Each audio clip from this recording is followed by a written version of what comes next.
Energy efficient houses, part 3. The figure shows a cross section of a typical double glazed window as used in modern houses. It has two sheets of 6 mm thick glass that traps a layer of air. The thickness of this layer is important. If it is too thin, then the insulation effect is reduced.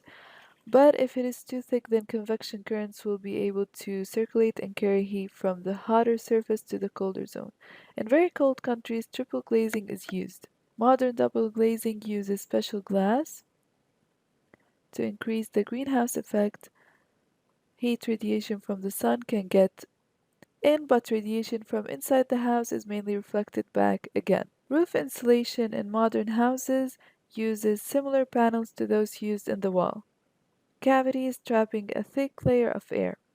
This takes advantage of the poor conducting property of air whilst also preventing convection currents circulating. Again, reflective foil is used to reduce radiation heat loss, and the figure shows houses built for loft insulation was a compulsory building regulation in some. There are other measures that can be taken to improve the energy efficiency of houses, which do not relate directly to the mechanisms of heat transfer discussed in this chapter.